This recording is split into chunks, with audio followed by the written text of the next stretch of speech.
আসলে আমরা যখন জুলাই পদযাত্রা কর্মসূচির রাজশাহীতে আমরা ঘোষণা করছিলাম, এই ঘোষণার পরে এই কর্মসূচিকে মানুষের মাধ্যমে প্রচার করার জন্য আমরা ব্যানার ফেস্টুন টাঙাইছি।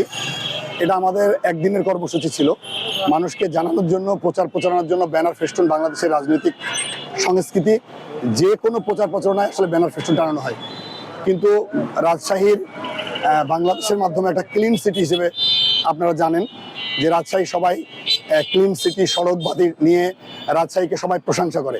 আমরা চাইনি আমাদের প্রোগ্রামের প্রয়োজন শেষে আর রাস্তার সৌন্দর্য, রাজশাহীর রাস্তার দুই পাশের এবং ল্যাম্পপোস্টের নিচের যে সৌন্দর্যগুলো আছে, এটা এ ধরনের ব্যানার ফেস্টুন দিয়ে কোনোভাবে বিঘ্নিত হোক, মানুষ এগুলো নিয়ে হতাশা প্রকাশ করুক, মানুষ আমাদের প্রতি বিরক্ত হোক। আমরা চাচ্ছি একটি নতুন বন্দোবস্তের রাজনীতি।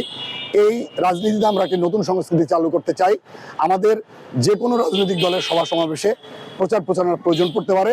আমি মনে করি সবাই এগুলো প্রচার করবে, তবে প্রচারণার দিন শেষে, সমাবেশ শেষে আপনার রাস্তাঘাটকে যেভাবে একটা হিউজ গ্যাদারিংয়ের কারণে অপরিচ্ছন্ন, অপরিষ্কার হয়, সেগুলো পরিষ্কার করা এবং এই ব্যানার ফেস্টুনগুলো না ফেললে আমাদের এই শিক্ষানগরী রাজশাহী, ক্লিন সিটি রাজশাহী, সবুজ সিটি রাজশাহী সবসময় সুন্দর থাকবে এবং এটা সংরক্ষণের জন্য আমাদের দায় আছে।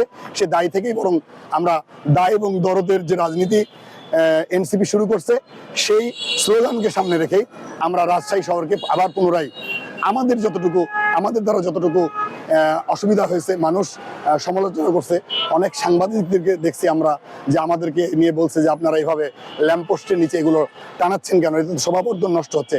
আমরা তাদেরকে কথা দিয়েছিলাম, আমরা ভার্চুয়ালি ঘোষণা করছিলাম আমাদের সমাবেশ শেষ হলেই আমরা আমাদের এই পরিষ্কার পরিচ্ছন্নতা অভিযান চালাবো। তারই আলোকে আজকে মূলত আমরা এই ব্যানার ফেস্টুন অপসারণ করছি।